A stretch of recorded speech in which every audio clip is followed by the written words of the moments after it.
Hey, folks, good morning. My last flight on the Boeing 747 was not really very successful. I did a couple of really dodo things as I was coming in for a landing in Portland. First of all, I did not turn off my auto throttle before landing, so the throttle never really was under control. Also, I didn't retard my throttles and I didn't engage the reversers as I landed. So I just went skidding off the runway into no man's land. And the big thing that got me flustered was I couldn't pick up an ILS signal. And that was also true of my previous flight. I forget where it was. It was in an Airbus, but it was somewhere else. And I just flustered me a little bit on the landing, and I felt really bad about it. So, what do you do when you have a issue like that? Well, of course, you get right back on the horse. So, today I'm back on the horse. Live conditions, live weather, live traffic. Today we are down under. We're in Australia. And speaking of Australia, I want to change my configuration in the air traffic control programs. Instead of US measurements, I want to use metric and feet. And that way we will have the QNH in hectopascals um, instead of inches of mercury. So that's one change. We are a Qantas flight today, and we are flying from Perth to Brisbane. So let's get rid of that configuration screen. Go to World Map Setup, live time, live weather. There's our Boeing 747. Our departure airport is Yankee Papa Hotel, Perth. There it is. Now I got to find a place. Gate heavy. I like gate heavy. I'm going into Perth blind, not knowing. I flew a smaller aircraft. I think I actually tried an Airbus from Perth to Australia or Perth to Brisbane. Took forever. Now today I'm not going to subject you to that. I'm going to pause during the en route portion so you folks won't have to endure all of that. But looks like we got some type of terminal or area over here. They even look like jet bridges over here. Do we have jet bridges? I really want a jet bridge. Well, no, there's no jet bridges here.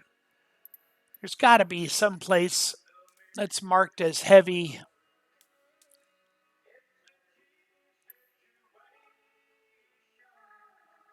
Gate heavy. What's 14? Well, if it puts me at the building, that'd be great. Again, I'm going into this blind. 148 heavy. That's over this side.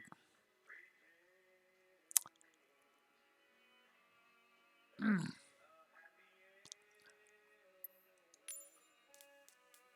150 heavy.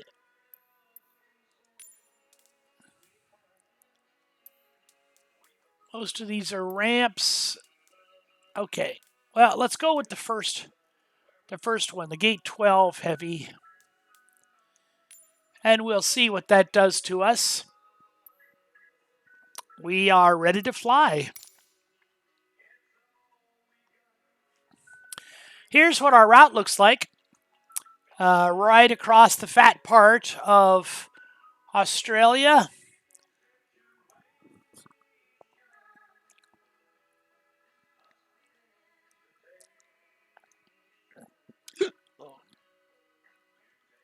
A whole lot of boring outback.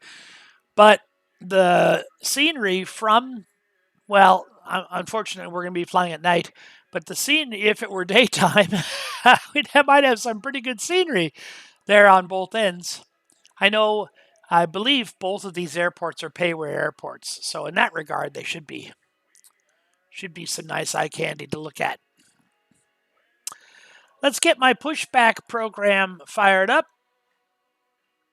There it is. Pushback Express, written by a company called FS to Crew. So we have the pushback. We don't have a first officer today.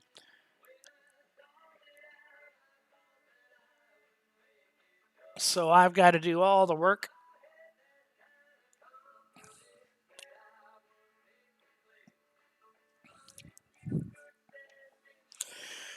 I think I've got a pretty good handle on the 747. But I really, the issues I've been having with the aircraft have been brakes, thrust control, and I'd love to be able to catch an ILS.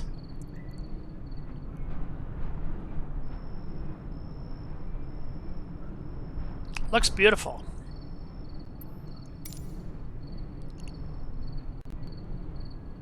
Oh, we do have a jet bridge. That's good.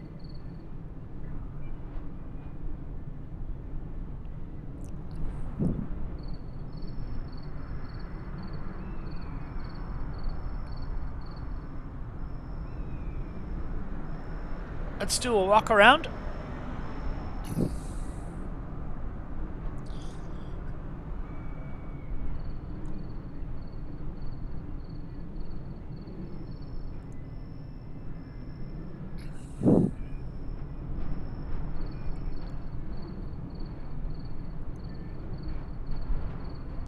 See if that jet bridge will attach. Now, I mentioned in real life, most of the time you have a heavy gate for a 747, you would use two jet bridges, one forward cabin and one mid cabin.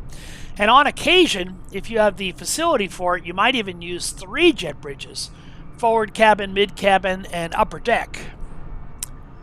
But looks like forward cabin is the only jet bridge we'll have today. Certainly that's fine, but with the plane with the 460 passenger capacity, it could take a good long time. It takes half an hour to board a 3.7 with 150 passengers, so you can imagine what it would take to board a 4.7.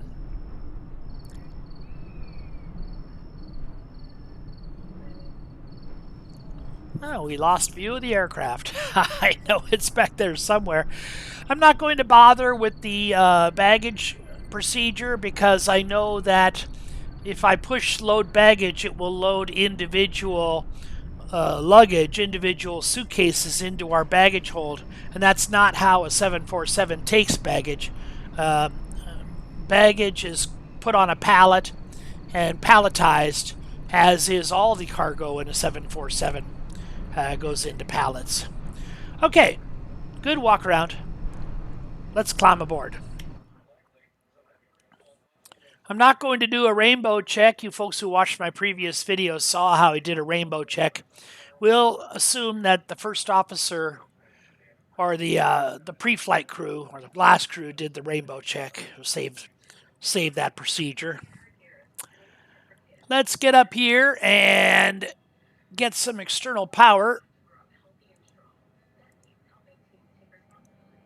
Flip the battery guard, push the battery on, guard back down. Utility left and right is on so that anyone in the back can start the coffee pot. We'll flip the standby power into the auto position.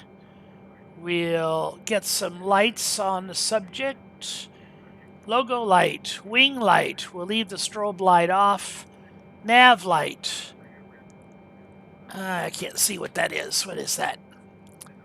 We'll leave the beacon off. Taxi, turn off. Landing lights off for right now. We'll kick up some of these rheostats. Bring up some cabin lighting.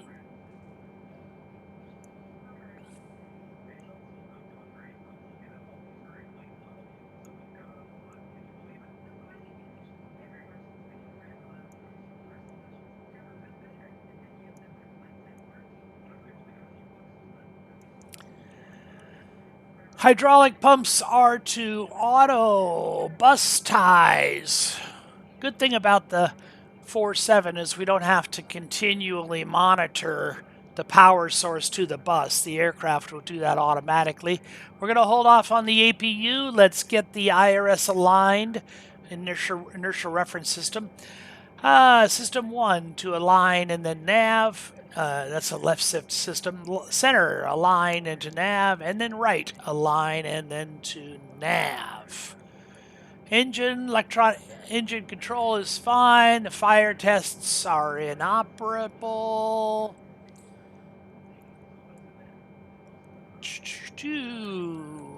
Okay. Fuel pumps are off for right now. I'm going to turn on the engine bleed. It won't do anything until the APU is started, but once the APU is started, we'll get pressurized air to start the engines. We can turn down the cabin temperature a little bit. I'm going to leave the cargo temperature as it is. Again, no effect until the APU is on. And one thing I want to do before we get too far is to make sure that the fuel folks gave us the correct load. So let's go to our brief, and there's our routing. If across Australia, we should have a ramp weight of 307,564. So let's see what the ramp weight looks like. We're at 350, so we want to be at 307,564, as close to, but not under. 307,564, 306, 308, 306, 308, okay. 308. Maybe we lower our payload just a little bit. We get a little closer to that 307 mark. 4, 6. Nope. Okay, well, 308, close, very close. Okay, aircraft fuel matches our plan. Let's go down to our flight management computer and get things set up.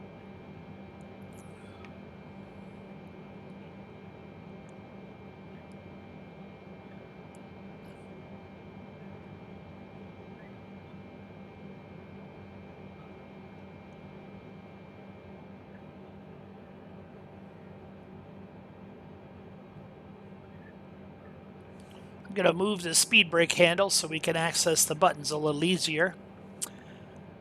We'll go to the flight management computer.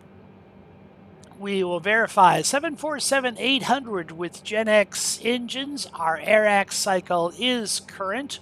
Position initialization screen. We are at Yankee Papa Hotel, Perth Airport. Just bounce. These numbers don't have to be exact. This is the airport reference, and this is our GPS position. There's a particular spot on the airport where this number is relevant, but 99.999% of the time, you're not going to be parked on that spot. So having a little discrepancy is fine. We'll take our location from the GPS, put it in the scratch pad, and into the IRS position it goes.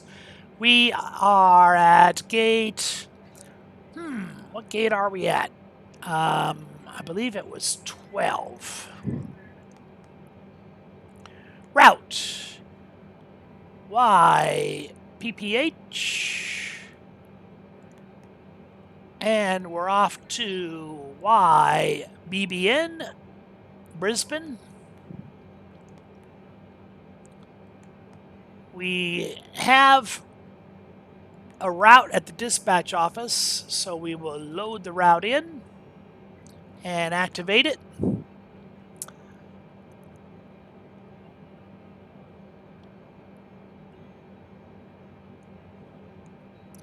Not sure of that runway yet. Qantas flight number 43, that's correct. Let's do a performance initialization. This information also we've pre-planned at the dispatch office. Let's use the data link to fill in these fields. There we go. Cost index to 30, cruise altitude 370, 0 fuel weight. That all looks good. We'll accept that. And thrust limits. Big, long, no, I take that back. Not so long runways here at Perth. We're not going to limit, not going to do a thrust limit today. Takeoff. Flap setting of 10. Oops, let's clear this scratch pad out. Flap setting of 10. Now, if the runway is long enough, if we have the correct flap setting, and if we're not too heavy, we should be able to get some V-speeds. V-speeds. It's a little on the high side, but it's a big airplane.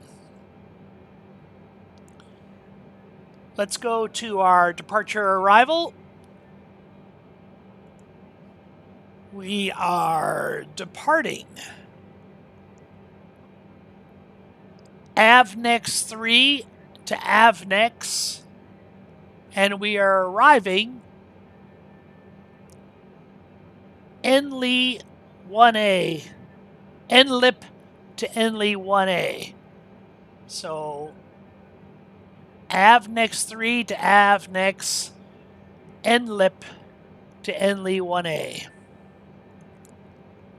AVNEX 3.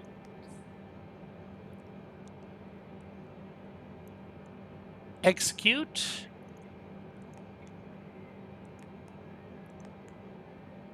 Arrival. Enley 1A. So far it's 13 left for arrival. Is there a 13 left? I don't see a 13 left.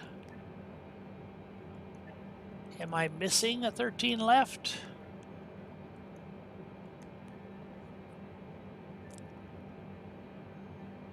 Oh, I'm sorry, 19 left. Old eyes, right?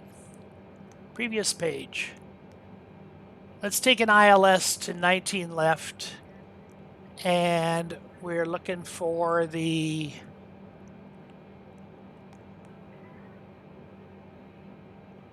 Was it NLIP? Enley 1A. Enley 1A. NLIP to Enley 1A. Execute. Let's look at the route.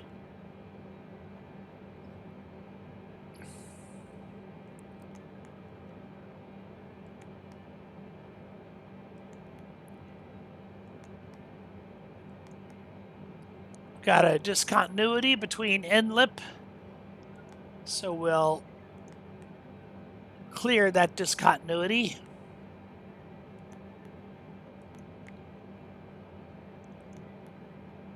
That's a healthy flight. That's a very healthy flight. That part of our planning is complete.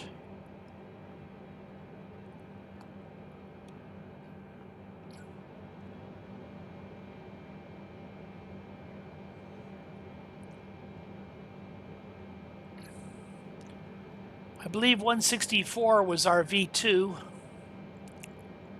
We can put this right there.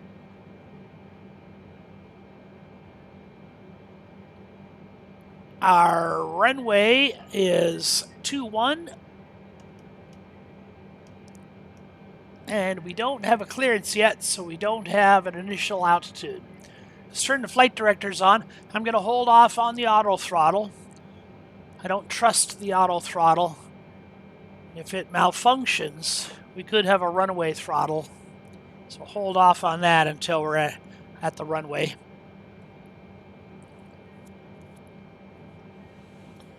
I'm going to push the data button. These buttons may not work. I'll push the data button, and it doesn't work. Okay, flight director is on. Brakes to rejected takeoff. We still have a door open. That's fine. Let's go upstairs and fire up the APU. So, fuel Where do we have fuel? Let's look and see where we have fuel.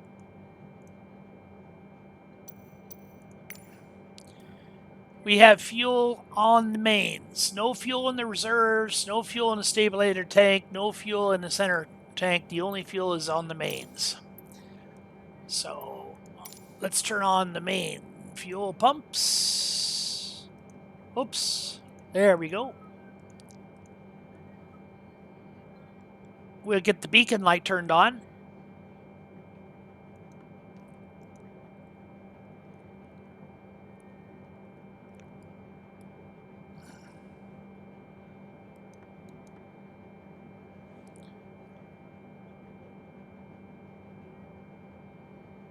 All these lights are on. No need for any ice today. Hydraulic is to auto. Bus tie is fine. Let's get the APU started.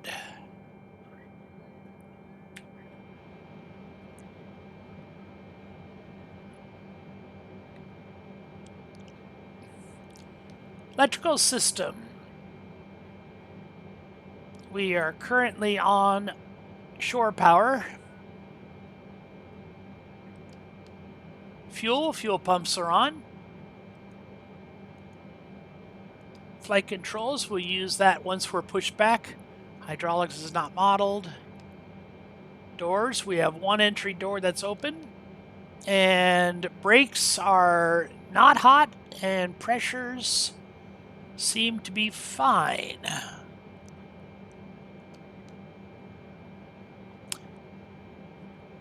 APU is running.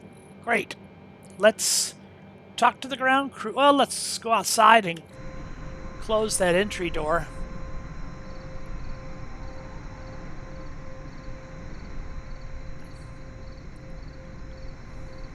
I don't have the advantage of a cabin crew today.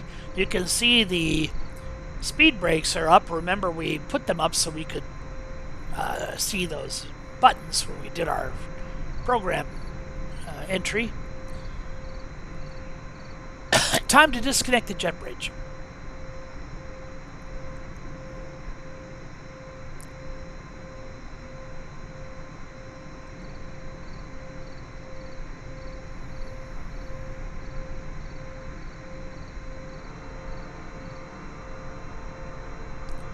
And let's talk to the ground crew. Cockpit to ground. Go ahead, flight deck. Confirm all ground checks complete. We're cleared to pressurize the hydraulics. Outside check is completed. All doors and panels are closed. No issues found. You can pressurize the hydraulics anytime now. Great. Let's get a clearance.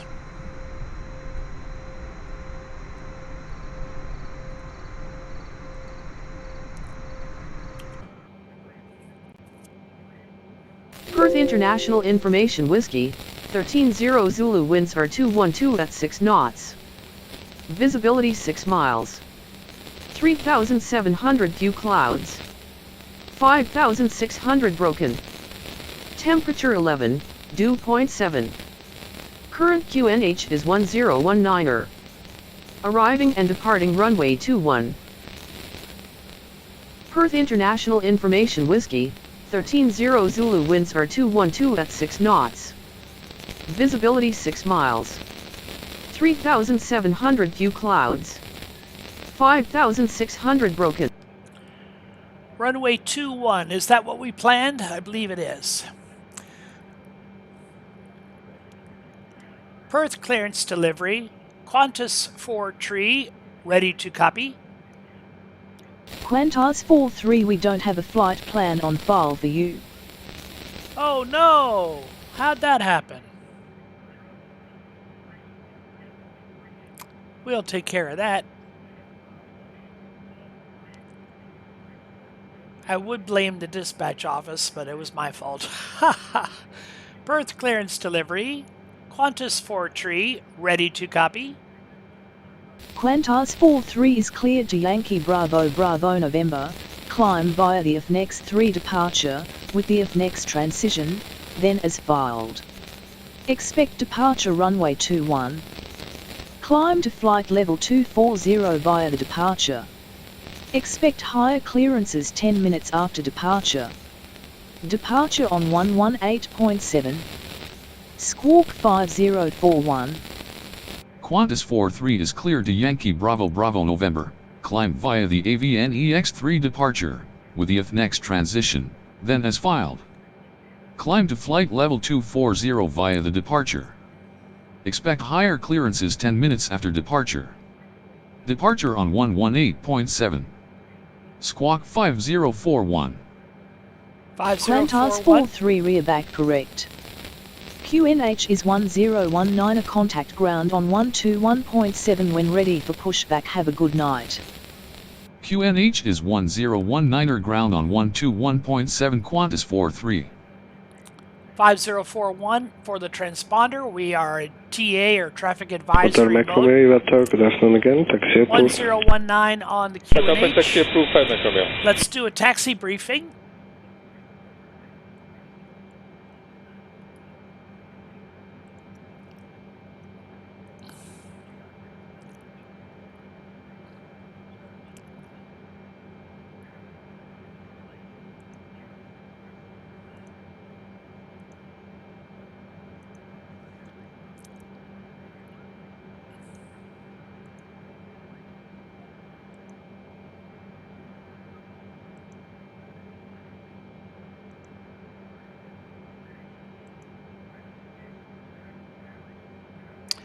Runway 21, right here. So, I'm imagining we're going to get a taxi.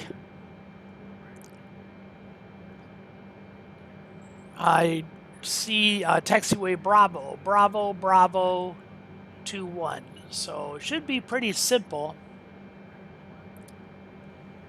And let's have a departure briefing. We're on the AVNEX 3 departure.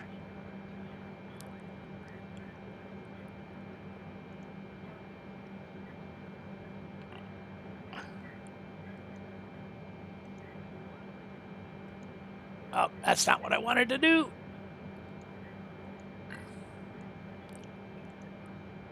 Oh.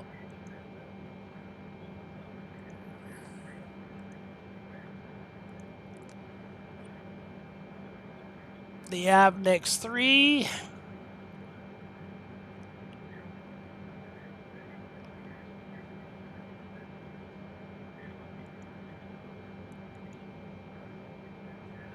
This chart is not geo-referenced and doesn't support overlay or moving maps. Okay, well, that's fine. Let's just show it then. Okay, AVNEX 3 from 2-1. Initial climb 2-1. Track 196 to Navi. 196 to Navi. Cross Navi at or above 2,500 feet. Turn right. Track 280 to Swan. So from Swan, track 280 to Orkney. Turn right. Track 284 to Beanox. Turn right 299 to Avpez. Cross Avpez at or above flight level 120.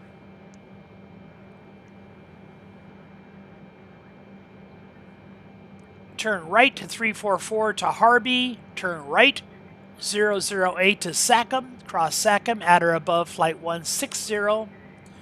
Turn right to track 029 to Veenup. Track 029 to Avnex, then as cleared.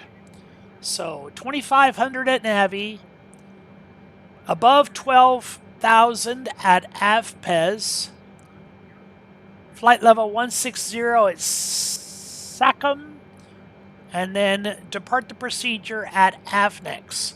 We've had our taxi briefing, we've had our departure briefing.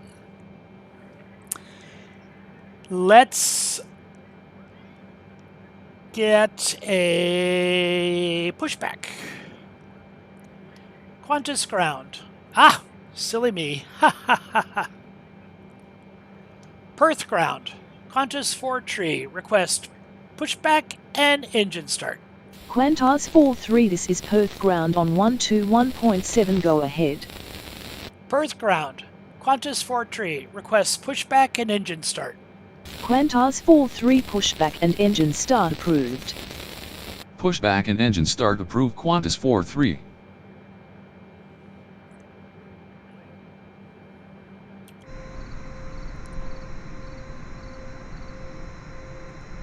Cockpit to ground. Go ahead, flight deck. We will be ready shortly. Understood.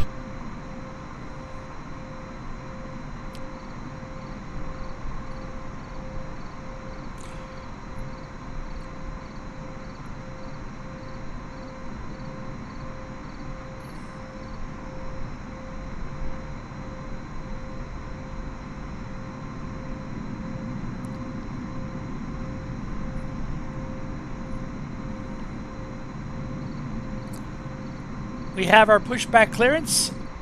Let's get our pushback.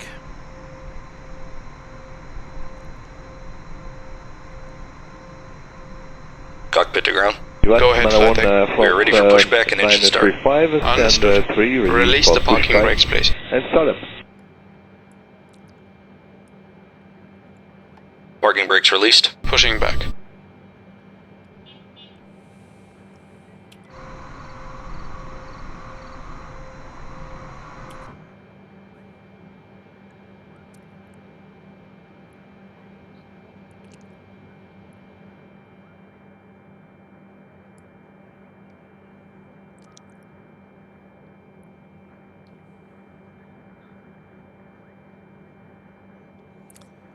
All ground equipment is clear. You can start the engines at your discretion. Let's pull ignition on engine number 4. We have N2 rising on 4.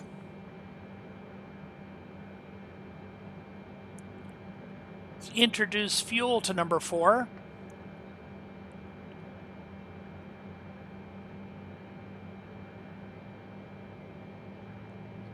The push is complete. Please set the brakes.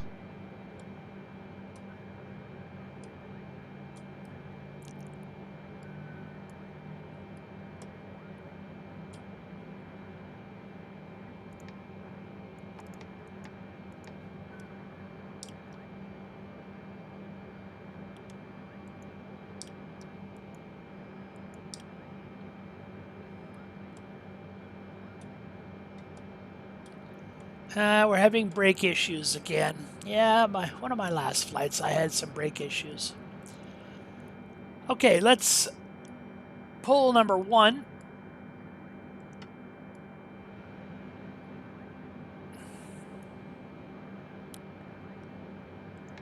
Parking brakes set. Understood.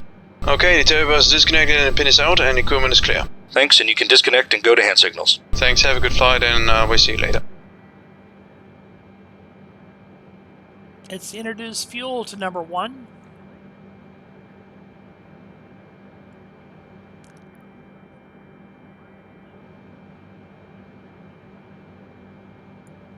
Just going to nudge the throttle a little bit on number 4.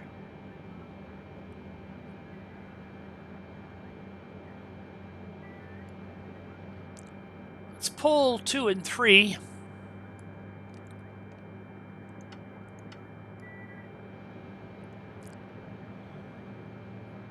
N2 is climbing on 2 and 3.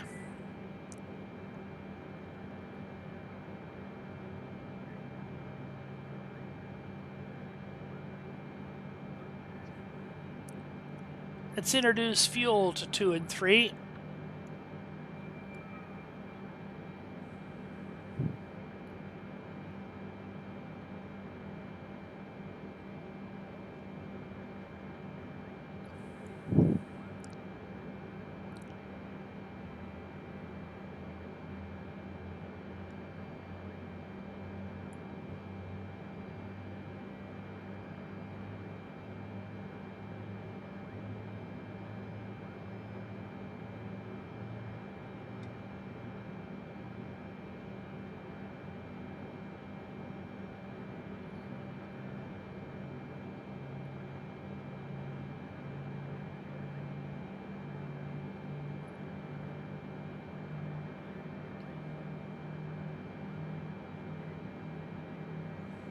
I'm going to nudge engine number 1 to take it out of auto start mode.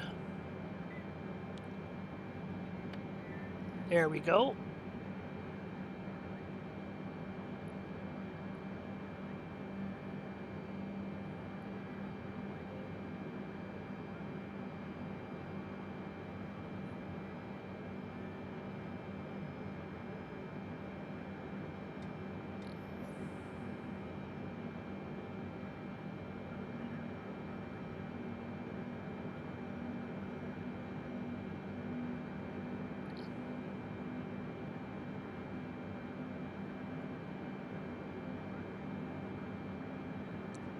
Let's nudge 2 and 3 on the throttles to get them out of auto start mode.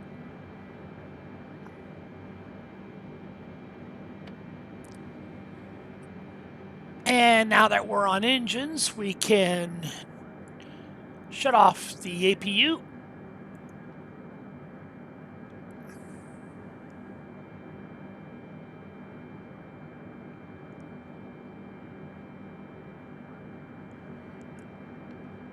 Runway turn-off lights on, taxi light on, strobe light still off.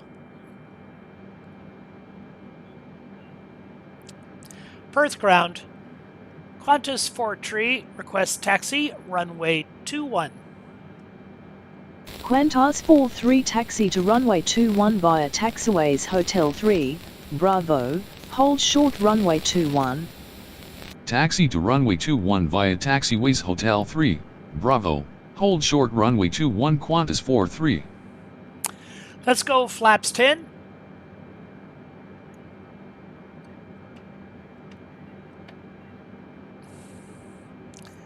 Speed brake is up, landing gear handle is down, thrust levers are idle, pushback and startup is clear approved, on facing the right, west for taxiway Charlie, runway 11 in use, wind 150 degrees 06 knots, temperature 12 dew point 09, QNH 1026.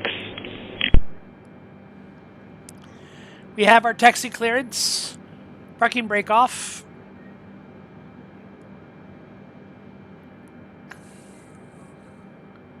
Just a little bit of thrust and we'll check the service brakes.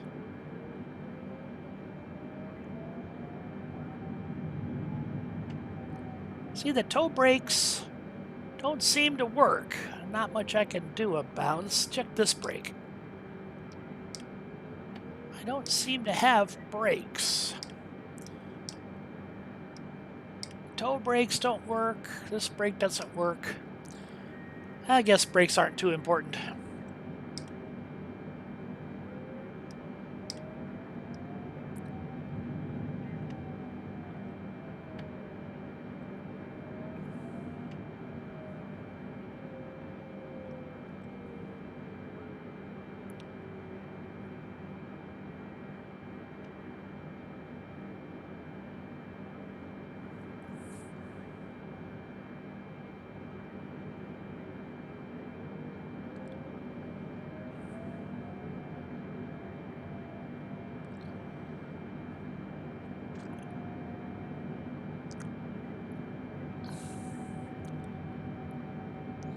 So what I'm doing is I'm leaving the exterior throttles alone, and I am only using, oops, let's make sure we get on the taxiway. I am only using the inboard engines for taxi thrust. And I mentioned in my last video, oh, you would never see a Spirit airplane here in Australia. That's kind of funny. My last video I mentioned that it's realistic to only start one engine or two engines, especially if you're at a crowded airport with a lot of airplanes and you know you're going to have to wait in line for takeoff. You would taxi over with one engine or two engines, and then you would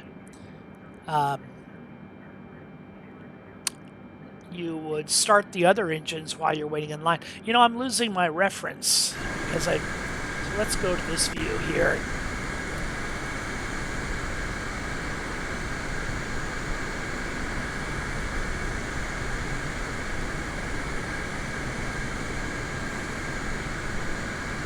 This airplane turns like a pig.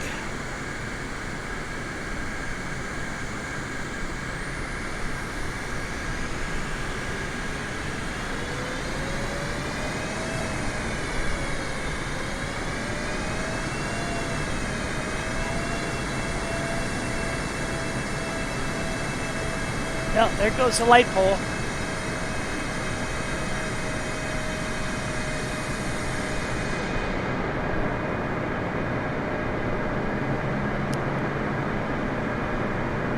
There goes another light pole.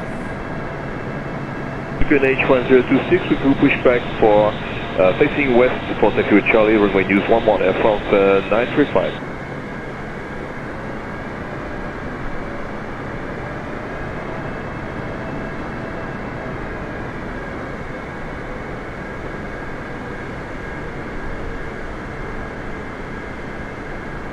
I found that to be my challenge. Is I don't have brakes. I don't have any brakes, except parking brakes sometimes. And I don't have a monstrous amount of rudder authority at taxi speeds.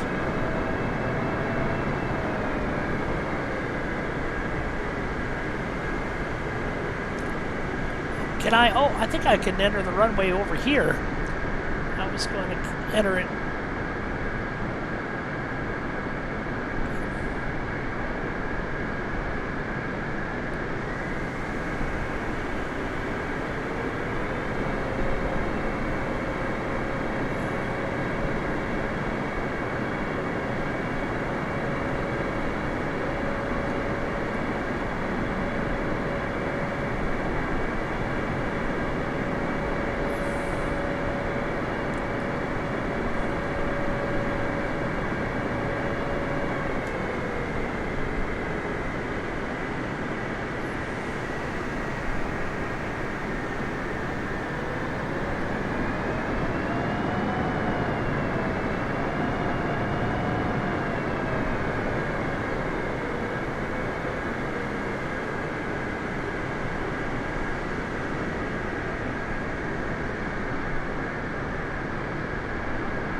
Qantas 43 contact tower on 127.4, have a good flight. Tower on 127.4 Qantas 43.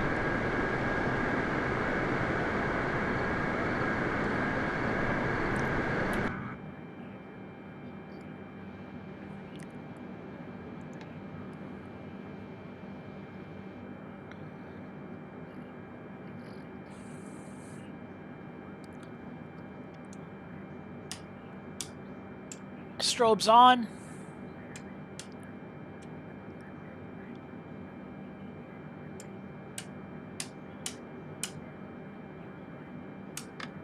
Landing lights on. Ethiopian 352 your tower, please for takeoff runway 180 degrees, 12 knots. Please for takeoff runway 11, Ethiopian 352.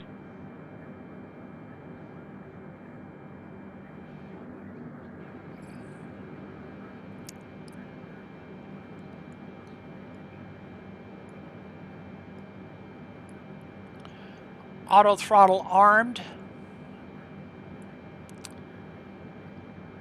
Perth Tower, Qantas 43, ready for departure. Qantas 43 winds are 25 knots cleared for takeoff, runway 21. Cleared for takeoff, runway 21 Qantas 43.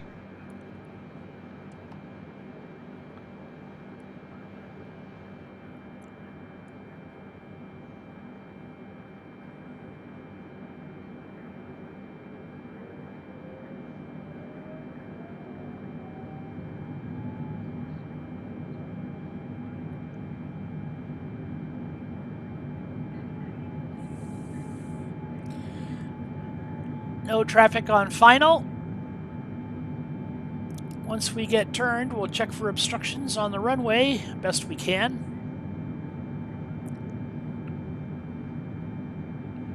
I've also had a major problem holding runway centerline on takeoff.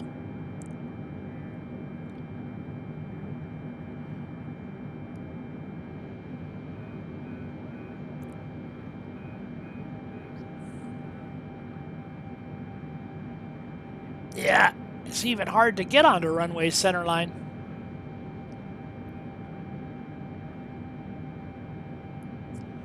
I'm going to call that close enough.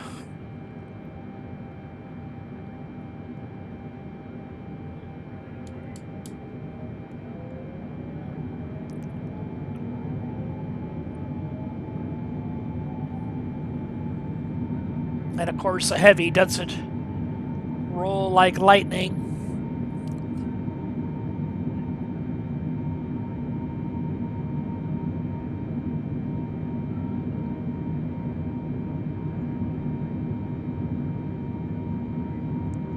Ethiopian 352, Yvette Tower, Airborne 1016, contact Tenerife 125.7. Nice flight, bye. There's V1. 125.7. There's V rotate. Good day, Ethiopian 352. Up we go.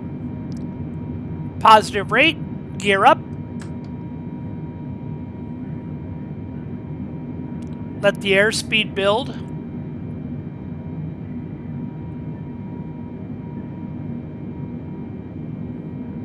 Flaps 5.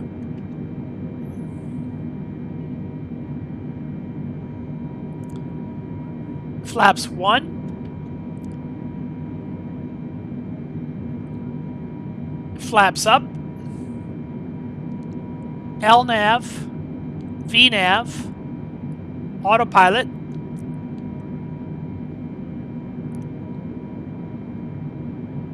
Let's kick the range out a bit. Cantasi Fortris Lento 250 nat sur les. Wilco Qantas 43. Oh, I busted your precious speed limit. Sorry about that.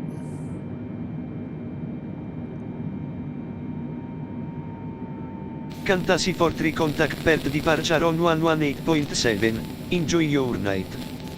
Departure on 118.7 Qantas 43.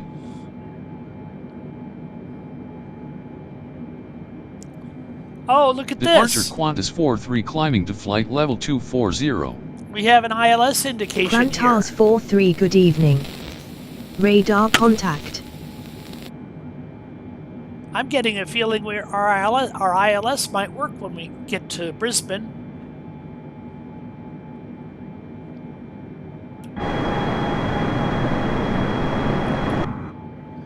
Just the last bit of the setting sun. That we're in twilight and the last bit of setting sun here in Australia. So this flight is definitely going to be a night flight from start to end, which I'm okay with.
So far, we're following our departure procedure to the letter. maybe a little high on the speed. 250 knots below 10,000 feet. But the plane knows that. So once we've crested 10,000 feet, the computer will kick up our speed accordingly.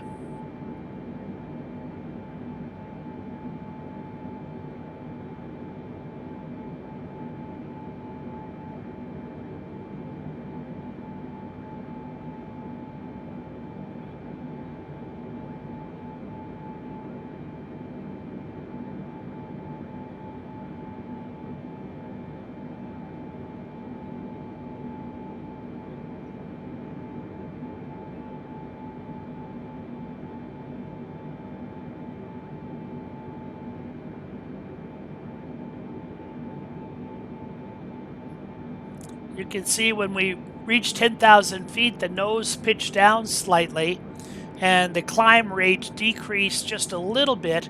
But look at the airspeed tape, and we are gaining airspeed at a good clip. We haven't forgotten about the climb, but now that we're above 10,000 feet, the flight management system knows that we can get some more airspeed.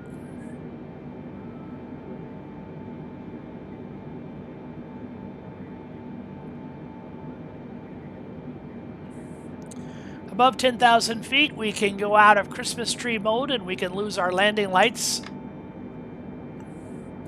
Also, we can turn off the runway turn-off lights and the taxi lights.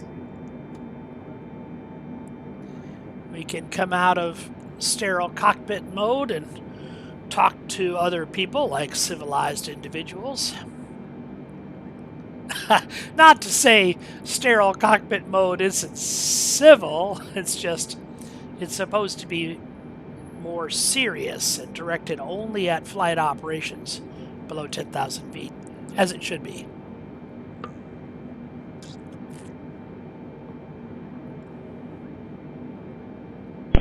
SID Victor Sierra Papa 4 Echo, the rest is correct, report ready.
Qantas 43 contact Melbourne Centre on 133.6. Have a good night. Center on 133.6. Take care Qantas 43. I did not research what transition altitude is in Australia. Center Qantas 43 climbing to flight level 240. Qantas 43 good evening. Radar contact. For my purposes, I'm just going to say that transition altitude is the same as it is in North America. And here we are approaching 18,000 feet. I'm going to transition on to standard pressure.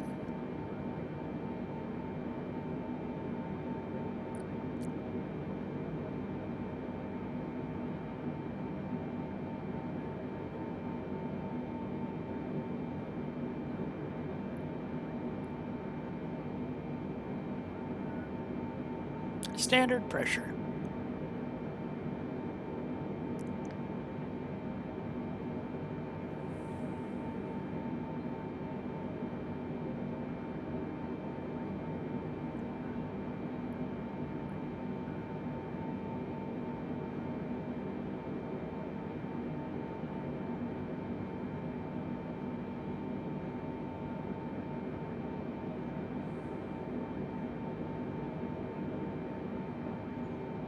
And Binox is the last waypoint in the procedure.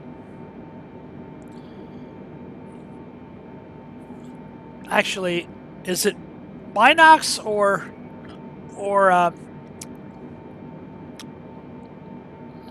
there's Binox.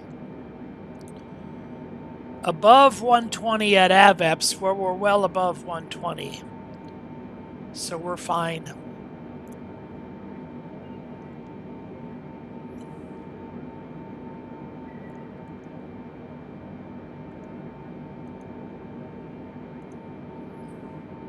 Qantas 43 climb and maintain flight level 330.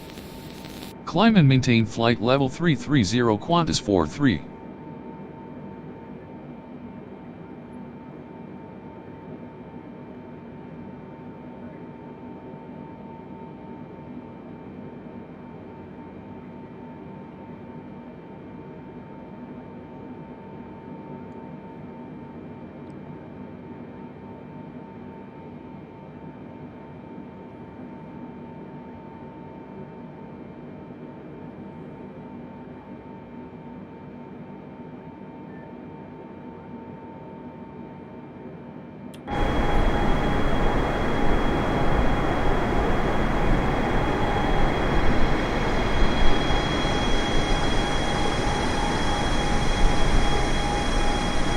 That is the Western Australian coast.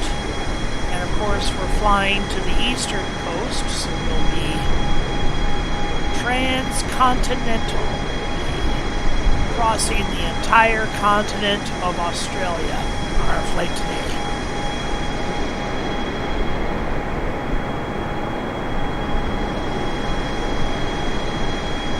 You know, I'm seeing the sky looks brighter to the east. Maybe it's just my imagination. I don't know if it's my imagination or not.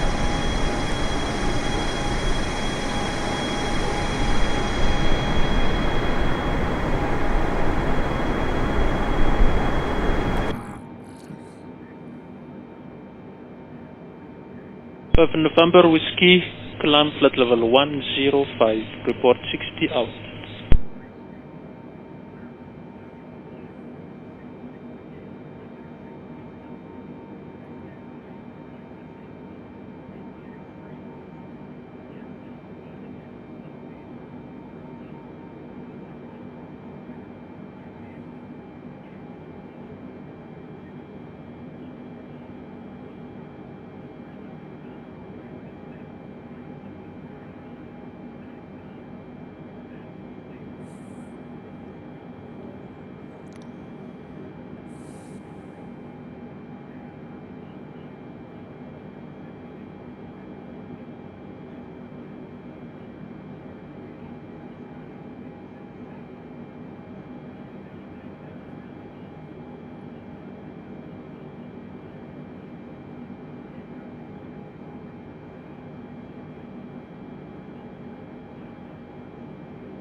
Landing gear.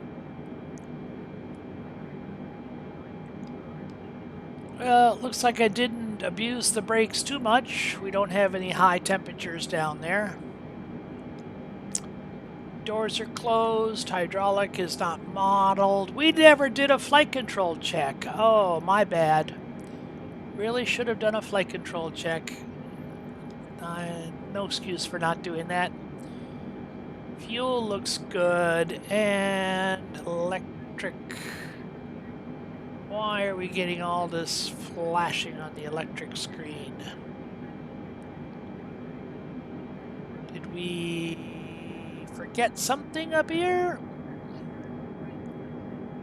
Auto, auto, auto, auto.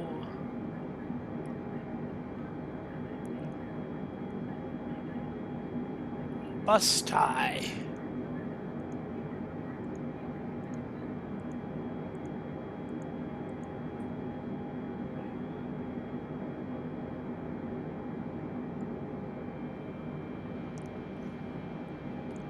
Well, that seemed to have settled it down. Just cycling. Oh, I take that back. We're getting just a intermittent isolation on the bus ties. I wonder how common that is.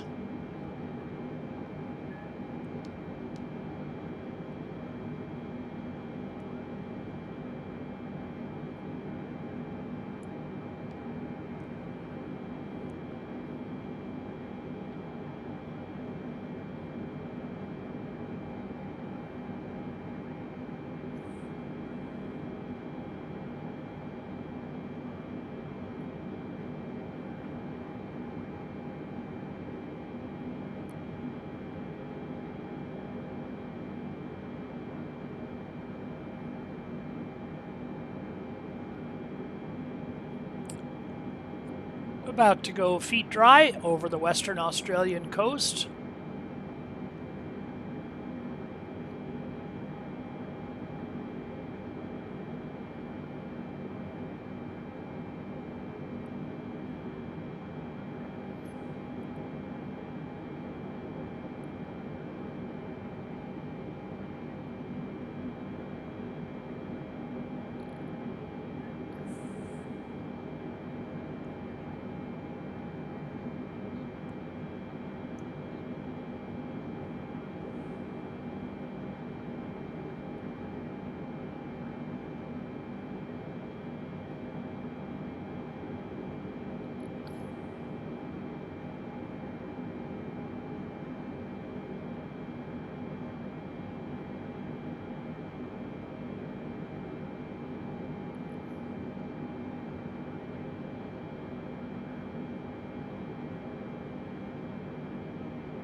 Qantas 43 climb and maintain flight level 370. Climb and maintain flight level 370 Qantas 43. That should be our final climb assignment.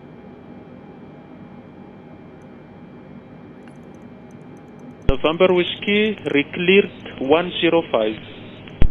Cleared for 105 November Whiskey.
Qantas 43 contact Melbourne Centre on 125.2. Have a good night. Centre on 125.2 Qantas 43.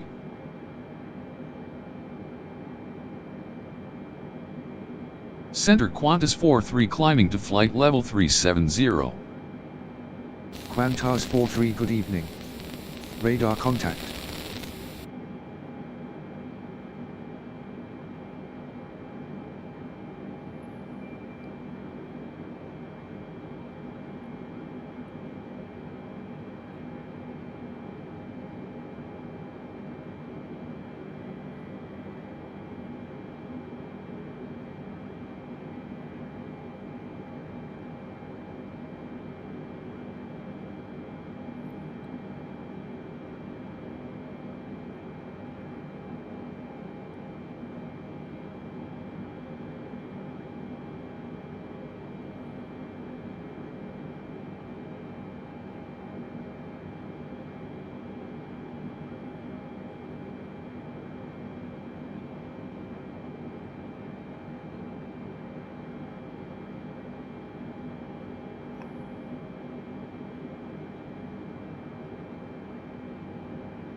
Seven miles from Venup, our next waypoint is Avnex, and then we'll make that big right turn, and we'll be heading east. Go east, young man.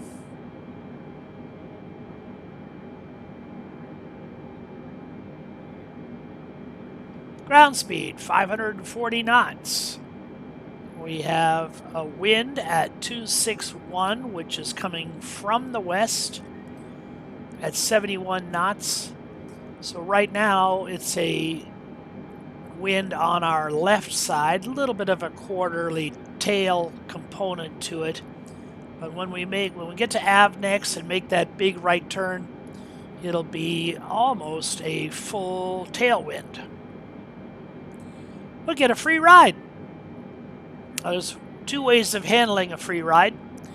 You can either decrease your thrust and save fuel, or you can leave the thrust alone and enjoy the higher speed, all the way up to never exceed speed, where the red tape starts on the speed tape, or the red starts on the speed tape. Because we have a flight computer and because we have a cost index, the computer will want to keep that cost index. So it's going to judge where to put the speed based on the efficiency of the flight.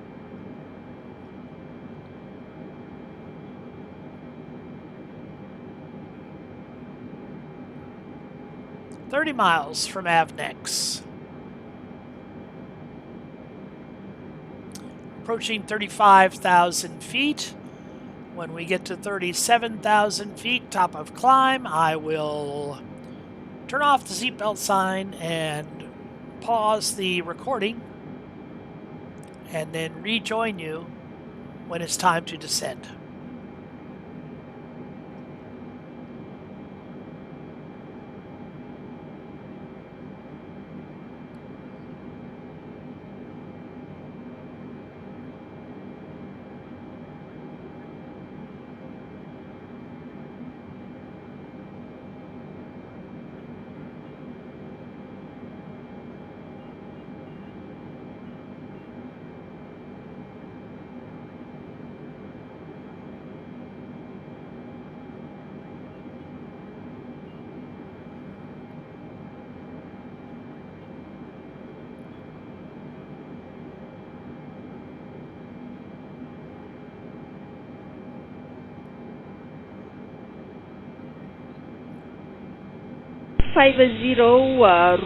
At Ixagu, contact Tana Radar 1257 and Squawk 3431.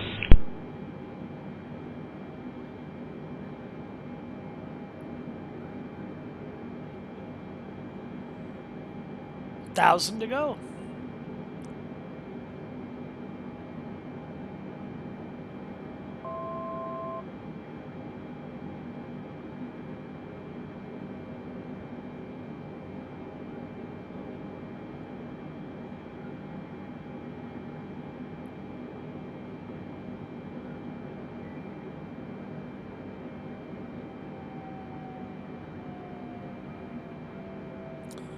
can see the engines throttling down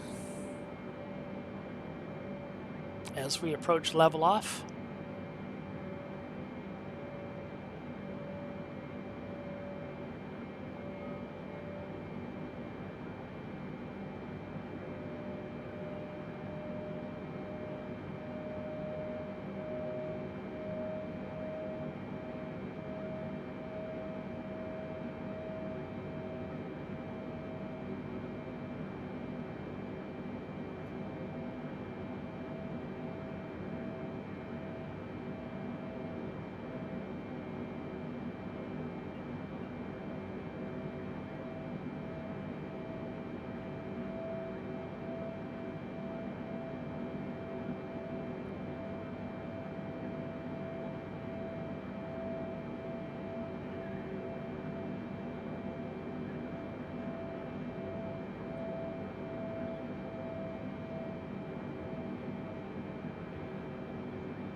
Kangaroos and Aborigines.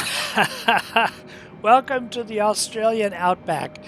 40 feet to go. I'm going to consider that leveled off, and I will pause the recording. We'll see you when it's time to descend.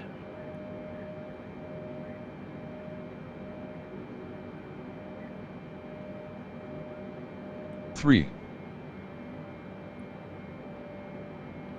Well, folks, welcome back. We have Center been... Qantas 43 at flight level 370. Qantas 43, good morning. Radar contact. We have been cleared direct to NLIP. Oh, after EDPEG, cleared direct to NLIP. So when we get to EDPEG, we can go to NLIP. Let's look at our legs page. After EDPEG, we can go to NLIP. Well, that's what we would do anyway. No big surprise there. Anyway, we're approaching top of descent. Let's go to our approach page. Flaps 30 at 153 knots. It's been a long night through Australian outback, and on the horizon you can see just a hint of morning. I'm not sure if we're going to beat dawn to the runway in boy, I even forgot where we were going, Brisbane, but we'll try. Okay, so we have the reference speed on our primary display. We have our baro setting for decision height on our primary display. Any minute now, we should start our descent.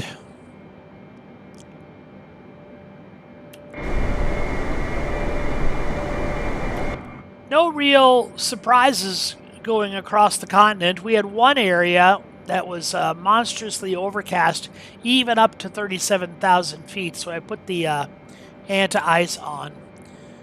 But other than that, no surprises. Let's turn the auto brake to max auto, and let's arm the speed brakes.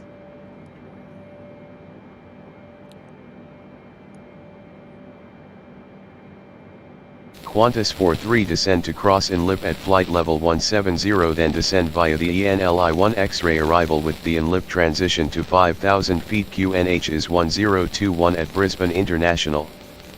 We'll cross inlip at flight level 170, then descend via the ENLI-1 X-ray arrival with the inlip transition to 5,000 feet. QNH is 1021 Qantas 43.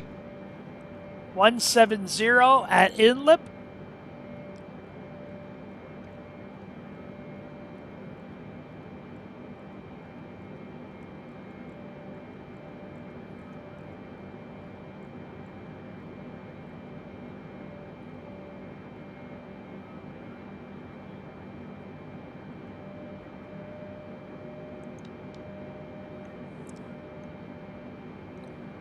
And let's look at the rest of the procedure.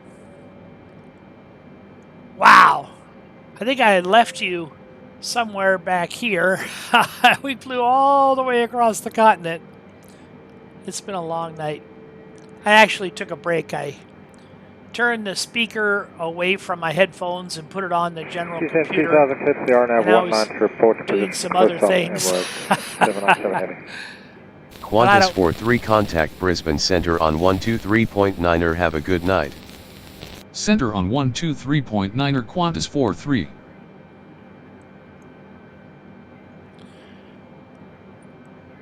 Center Qantas 43 descending to 5,000 feet.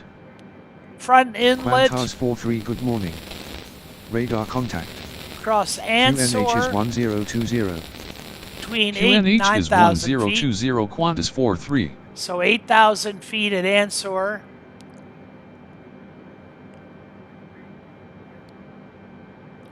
Did he give us a runway? I forgot if he gave us a runway or not. Let's take a look.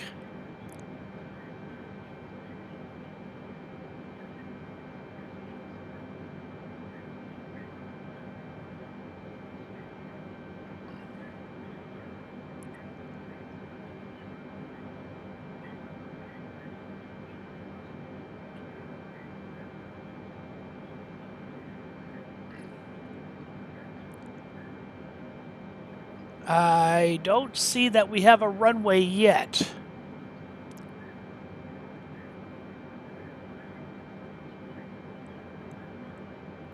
So we will we'll hold on that. Hold that thought.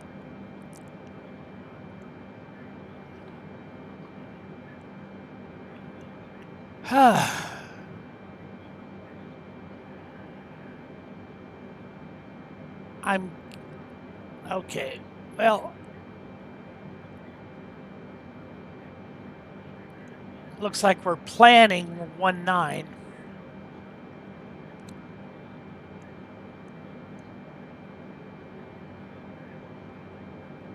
So 19 right.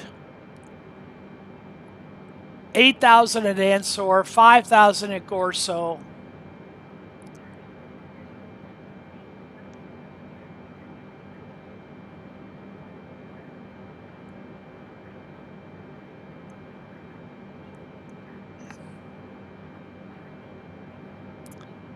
And maybe we'll get some vectors.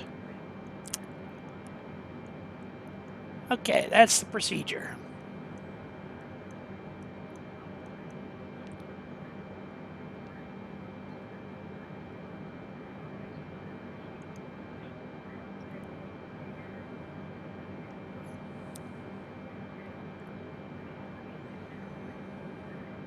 Once we've crossed EdPeg, we are cleared. Did you say 5,000? Let's see what he said here. Transition to 5,000 feet after EdPeg.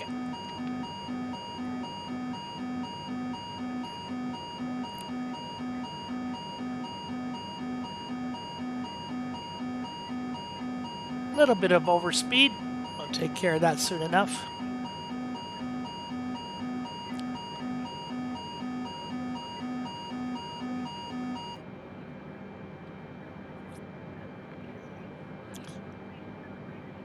$5,000 at EdPeg.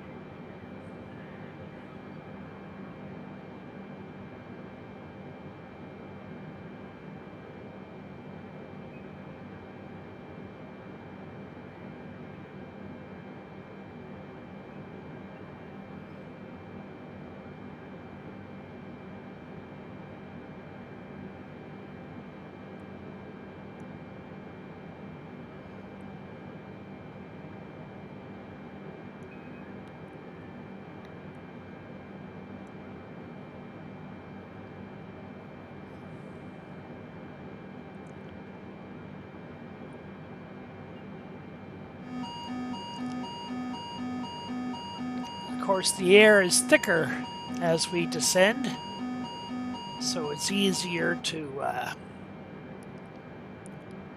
to get into a structural situation. The airplane is less forgiving. Transition altitude. Let's go on to standard pressure.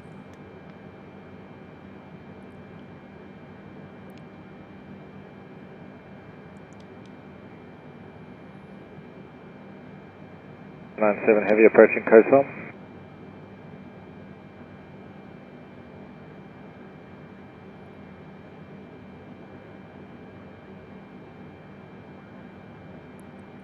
It seems we're going to level out before we get to Edpeg. Edpeg is 30 miles away.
So we'll descend to 5,000 once we've crossed Edpeg, and when we actually reach 15,000, we'll slow our airspeed, getting close to the 250 knot range so we don't bust the 250 speed limit upon crossing 10,000. 97 heavy approaching coastal.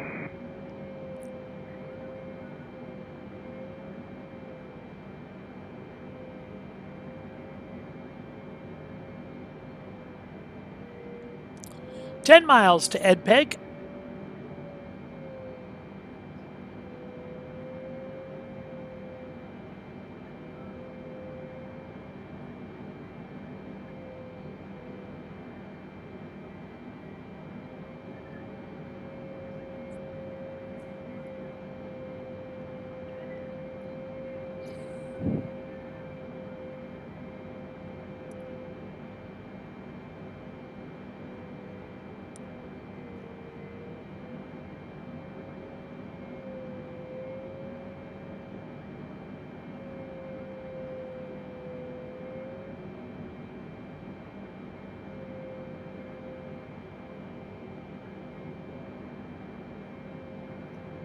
Qantas 43 contact Brisbane Centre on 134.2 enjoy.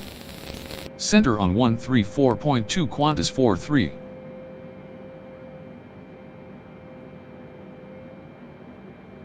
Center Qantas 43 at flight level 170. Qantas 43 good morning. Down to 5,000. Radar contact. QNH is 1022. QNH is 1022 Qantas 43.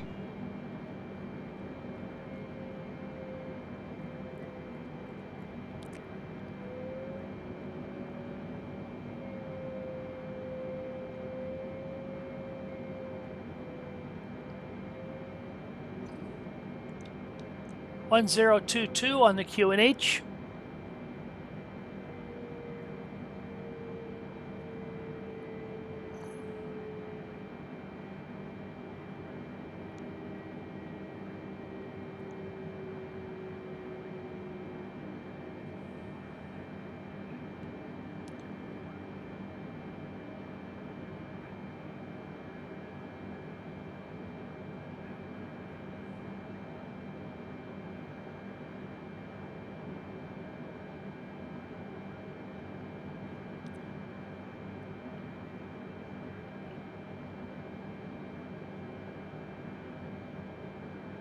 There's 15,000 coming up, and we'll slow our speed to 250 knots, 230 knots.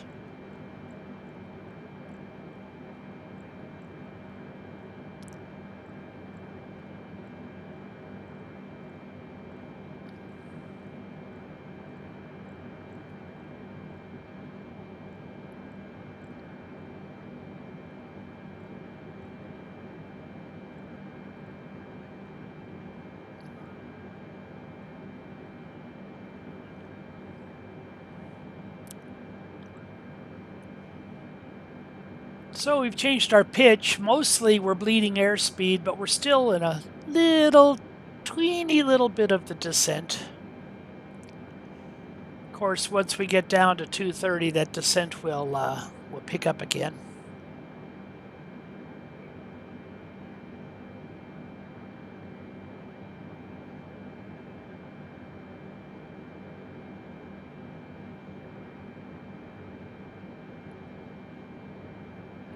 What'll make me most happy on this approach is when we start to receive that ILS information. I went to Portland, airport that should have had an ILS, there was none. Went to Spokane, an airport that should have had an ILS, there was none. I thought about flying from Atlanta to Washington National, an airport that I know has an ILS with other airplanes, but I chickened out at the last minute on that one, so this will be the test. I've flown into Brisbane before, but I don't remember if I used an ILS.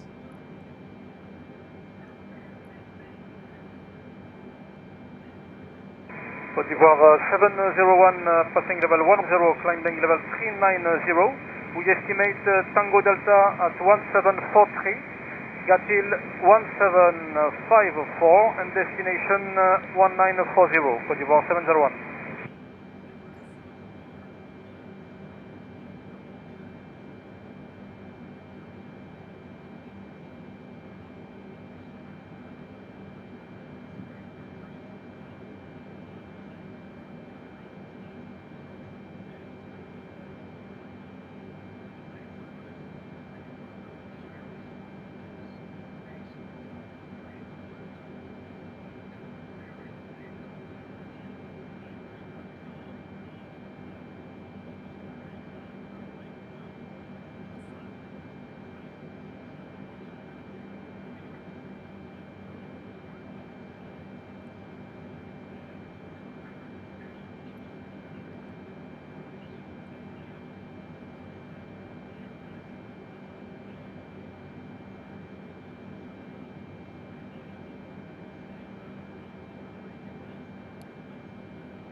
Qantas for 3 contacts Brisbane Center on One point to have a good night.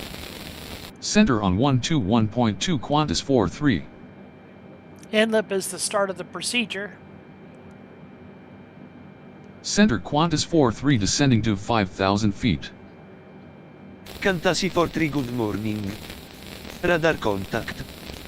QNH is 1021. QNH is 1021 Qantas 43.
Approaching 10,000 feet. Let's go to Christmas tree mode.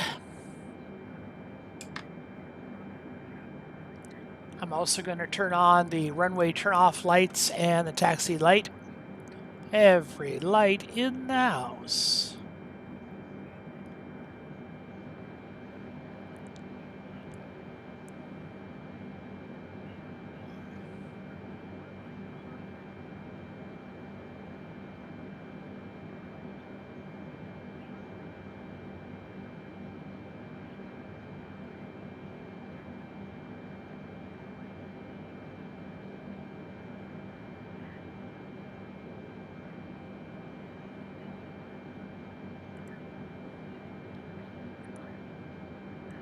Well, we've been cleared down to 5, but you can see the target altitude on the procedure for Ansor is between 9 and 8, and Gorso is above 5.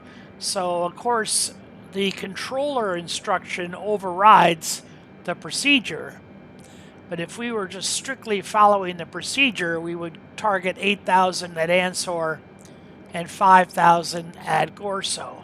Also a speed restriction at Gorso.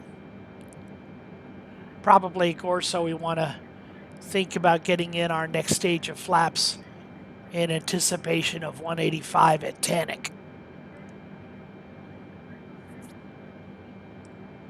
I don't even see Tannic or Gorso.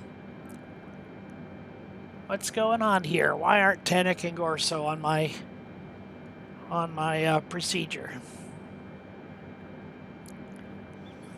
Certainly not going to worry about it now. Ghana 0, I'm maintaining flight level 330, direct to left.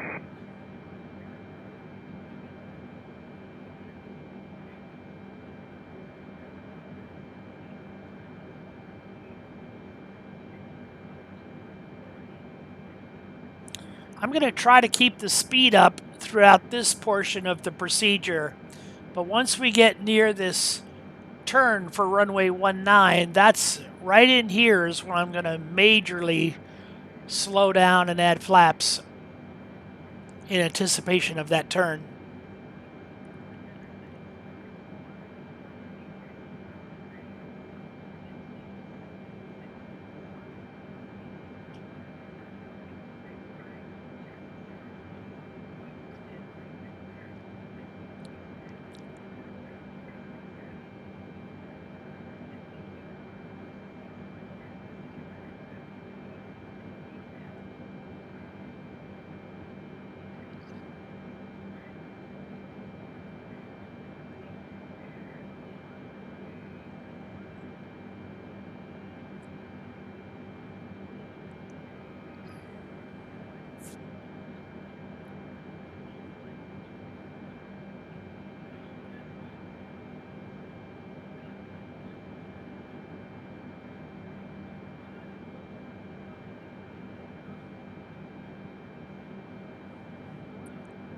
You know, I believe I forgot to turn the seatbelt sign back on. Oh, you lucky people in the back. You got through a good part of the descent without having to buckle up.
(1021) is our Senegal 104, request descent. altimeter setting, Make sure we also put it in the standby altimeter.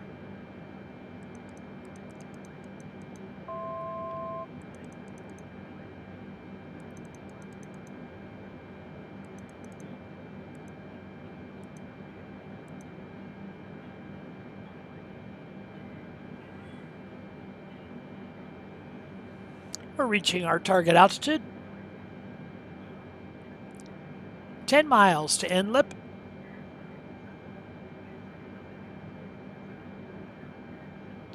Looks like about the same distance to Oat2, a little shorter to Ansor, and then when we get between Ansor and Pulex, we'll start to slow down.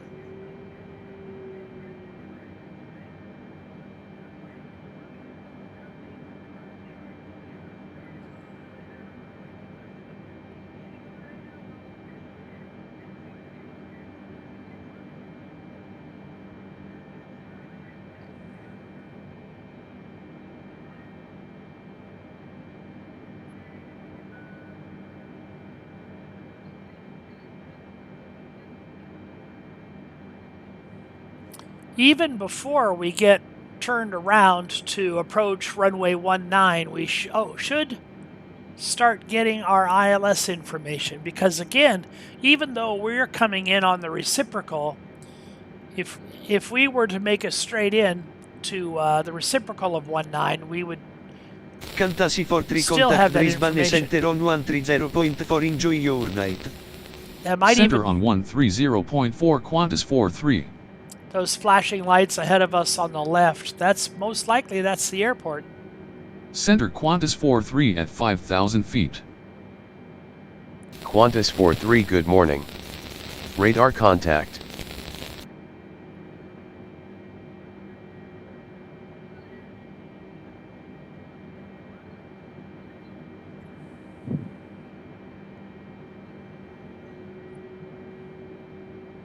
Yeah, if I don't get ILS frequencies at this airport, I'm going to have to do some research, because that'll be 3 airports that should have had it that don't. That's not right.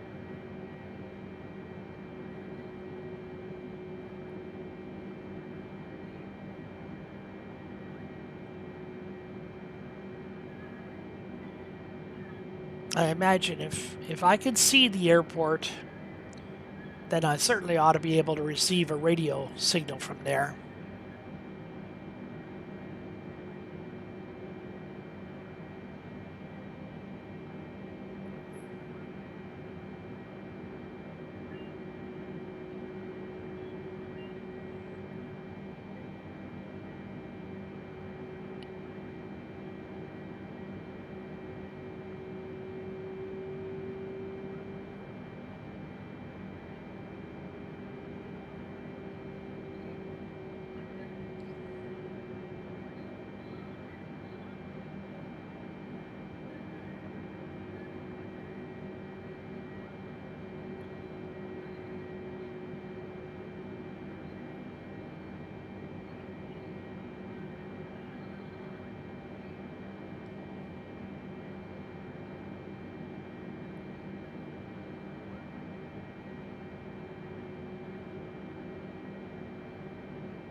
Regal 418, requesting descent.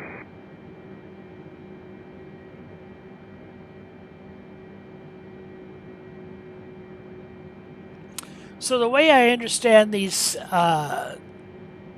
that's a stabilizer trim setting. I'm sorry, I thought that was something else. I thought that was the slats.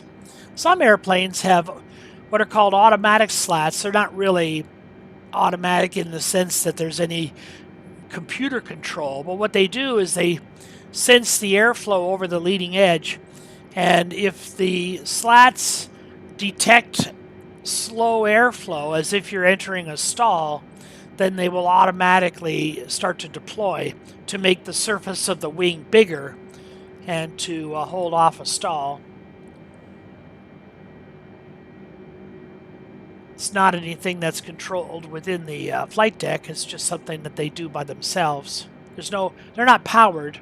It's a mechanical linkage that does the work. Qantas 43 contact Brisbane approach on 124.7. Have a good night. Basically, approach on 124.7 Qantas 43. They're kind of heavy, and if they don't have the airflow to hold them up, then gravity brings them Qantas down. 43 at 5,000 feet. Qantas 43 good morning. Radar contact. Continue descent via the only-one X-ray arrival. For the ILS approach to runway 19 left with the VETSO transition at Brisbane International. Continue descent via the ENLI-1 X-ray arrival. For the ILS approach to runway 19 left with a VETSO transition Qantas 43.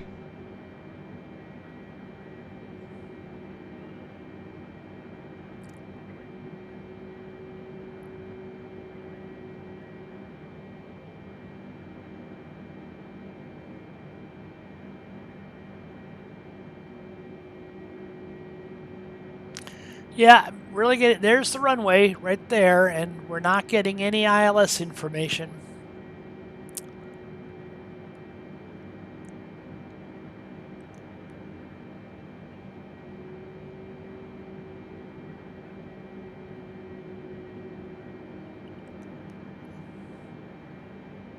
ILS 19 left.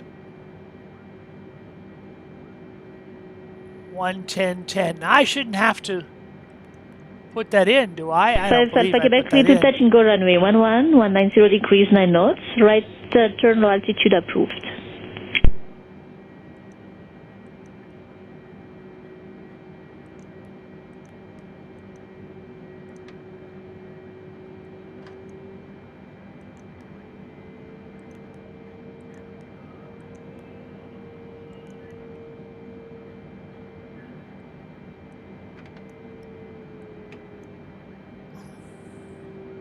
Oh, look at that.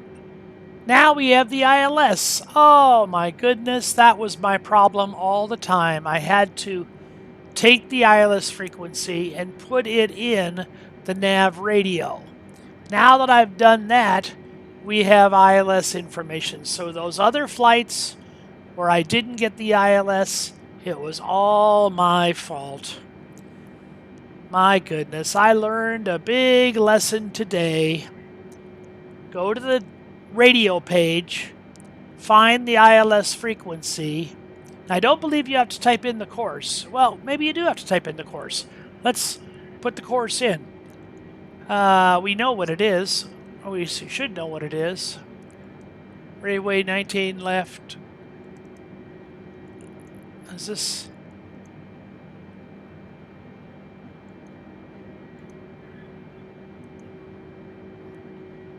runway ILS to 19 left, Betso.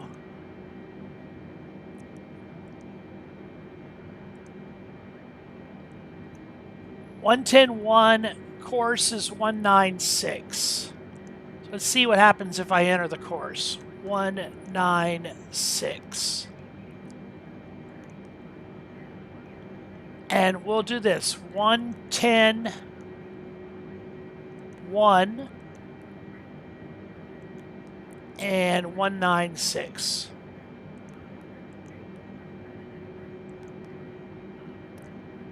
That could make all the difference in the world. Silly me, silly me. Okay, approaching Pullix. Let's get our speed down to 190.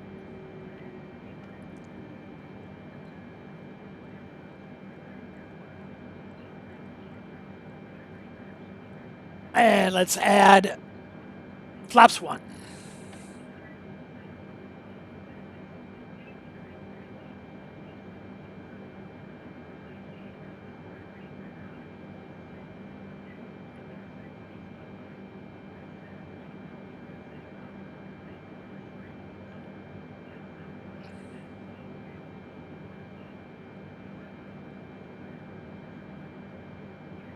Let's go to flaps 5.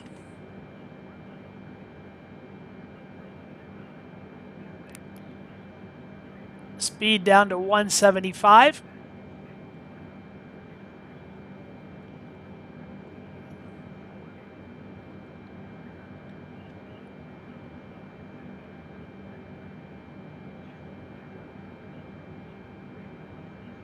Let's go to flaps 10.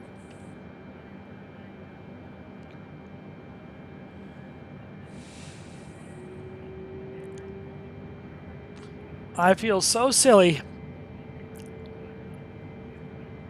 about not having the ILS for those previous flights. Live and learn, right? Live and learn.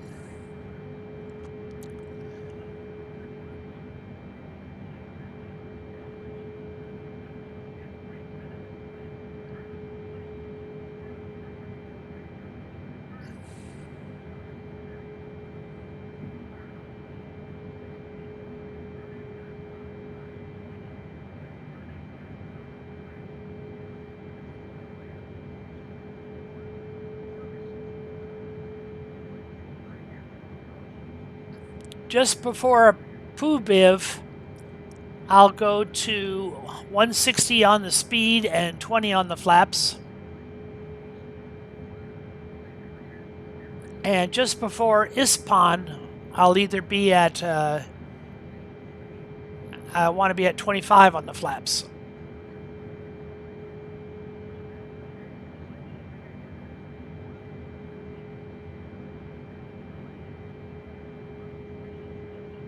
Alpha Quebec, clear to land, runway 11, 180 degrees, 6 knots.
Four miles to Rutat. We're looking at a 6-knot tailwind now. It'll be a 6-knot, almost a straight-on headwind when we land.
6.5 miles to Pubiv.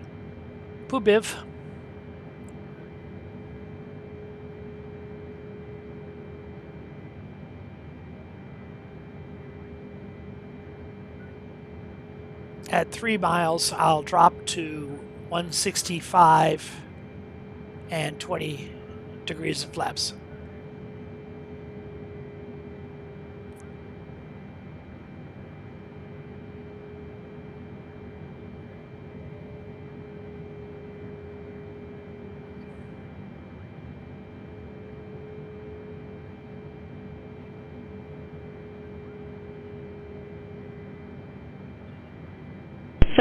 Five Quebec approved. Join right hand downwind runway 11, wind 160 degrees 7 knots, QNH 1024, and report right downwind for crossing axis.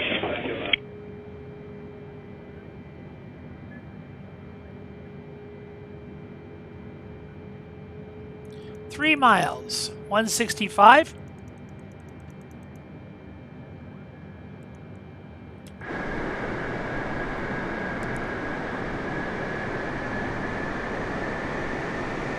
Gear down. Flaps to 20.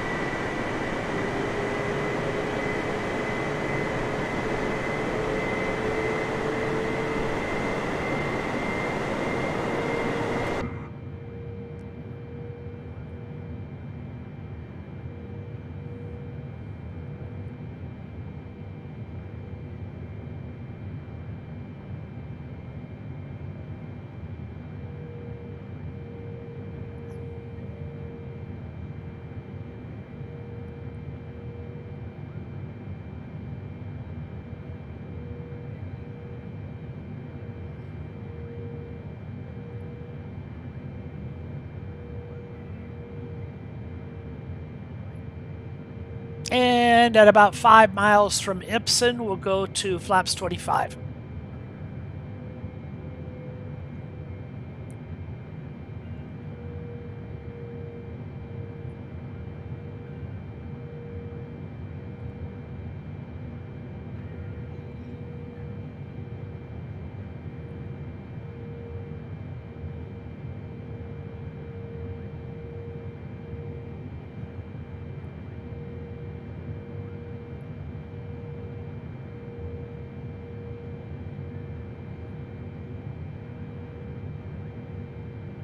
Antas 43 turn left heading 337 vectors to the ILS approach for runway 19 left at Brisbane International. Heading 337 vectors to the ILS approach for runway 19 left Qantas 43. Yeah, controllers, they never want you to fully fly the procedure. They're always Antas likely 43 to... turn left heading 337. Heading 337 Qantas 43. They're always likely to give you some vectors. 5 Alpha Quebec, clear to touch and go runway 11, 160 degrees 7 knots.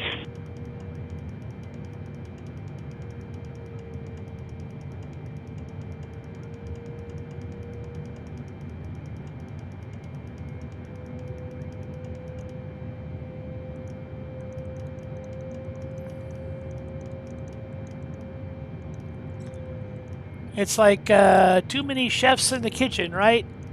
Everybody wants to have their little bit of control. They can't let the procedure just do the...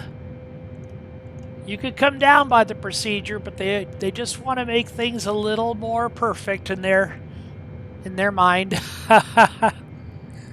Okay, let's go to 160 on the speed and 25 on the flaps.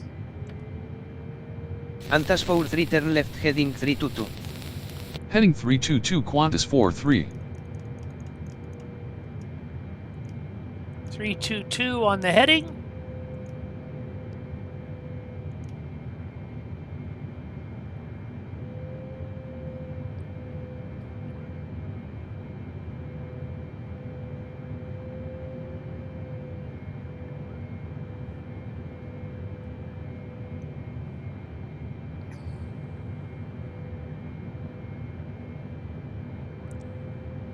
We can expect the runway heading to be in the 190 range because, of course, that is the orientation of the runway.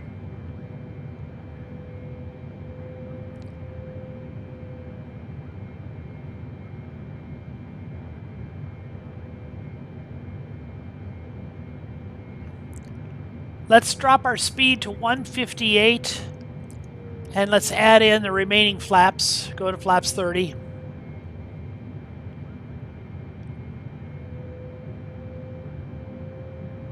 $156.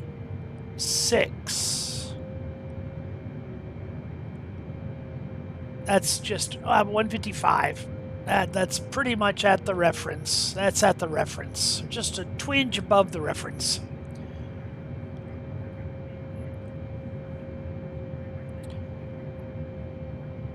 We're pretty much on glide slope here. Of course, when we extend a little further, we'll lose that. Not going to hit the approach button until we have the localizer at least somewhat tracking. Ideally, you like to get localizer lock LOC before you get glide slope, but I know sometimes the system won't allow you to capture the glide slope until after you've had the localizer, but many of them will. Doesn't matter. I believe this is the Quebec, number Honeywell 1, system. wind 150 degrees. Qantas 43 turn left heading 283. Heading 283 Qantas 43. 4 knots, report on final.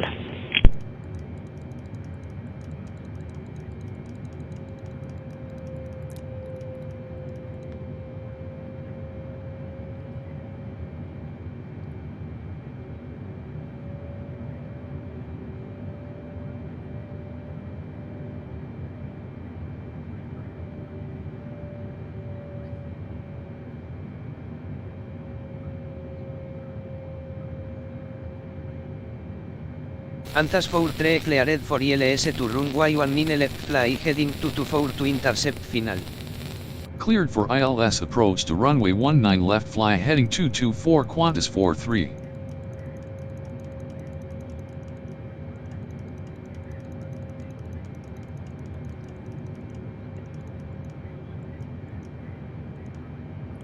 Four.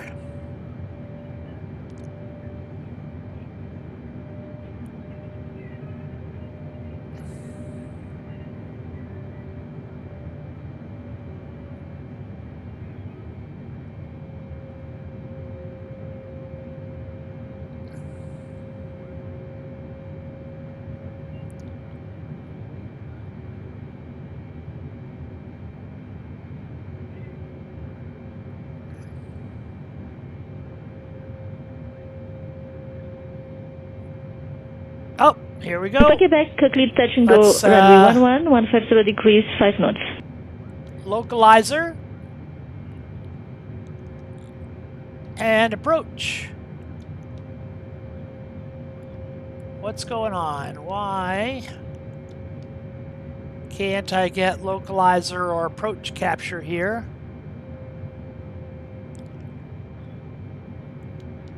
Qantas 43 QNH is 1021 at Brisbane International Contact Tower on 118.0.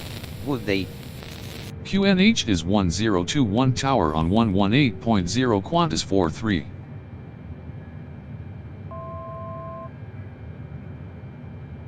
Tower Qantas 43 inbound for ILS approach runway 19 left.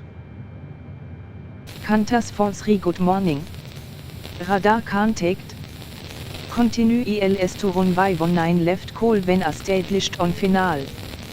Continue ILS to runway 19 left will call when established on final Qantas 43. We have localizer, although it's not showing here.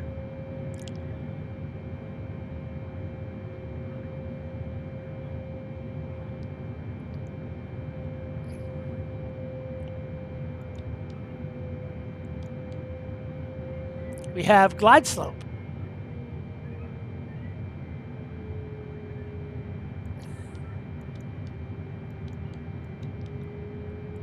Should be able to turn on these other autopilots.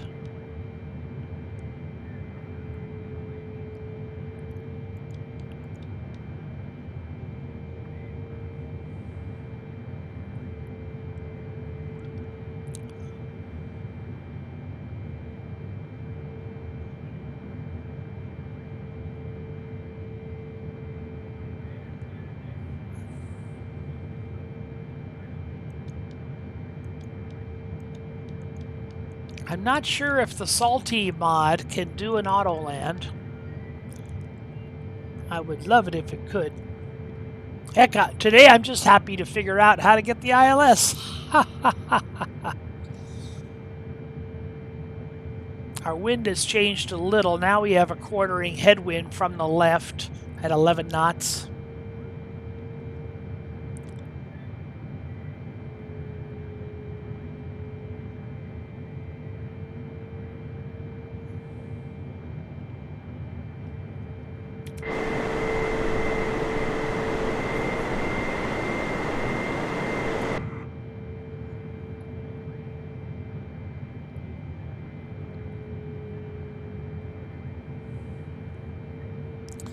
Speed brakes are armed. Auto brakes are to max. Stabilized.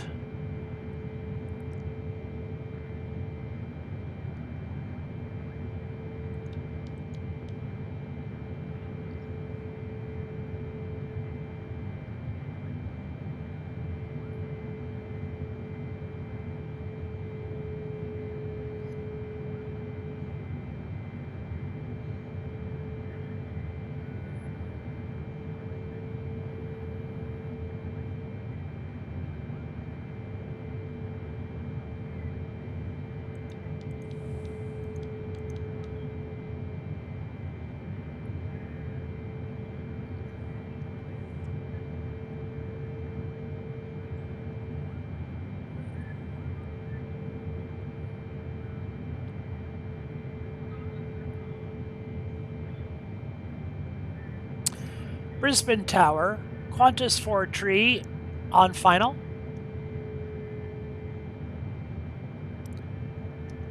Brisbane Tower, Qantas 4-tree on final.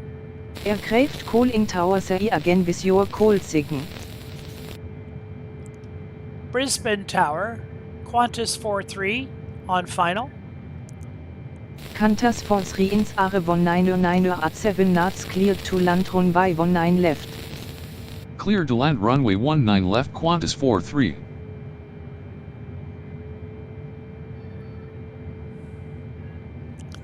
Looks like we are set up for an auto land. You can see the rollout and the flare are going to be handled by the computer. 1000. 5 Oscar, airport time was at 31. If you want, you can report at 20 miles. So basically my job is to hold the center line with rudder and get on those reversers.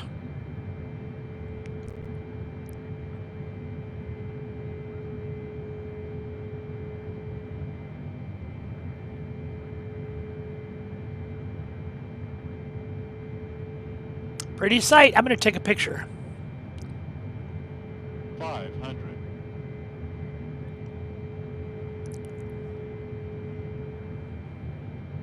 400.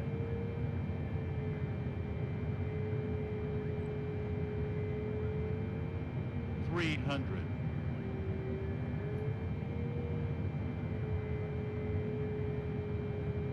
200.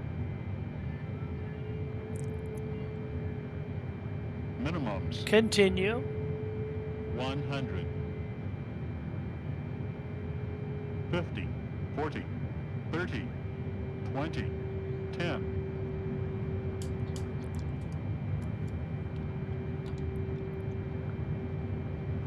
Qantas 4-3 exit runway when able.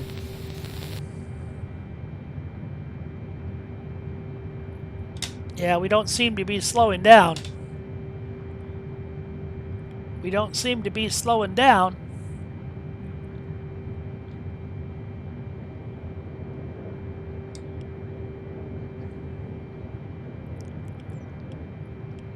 Yeah, I just don't have any brakes.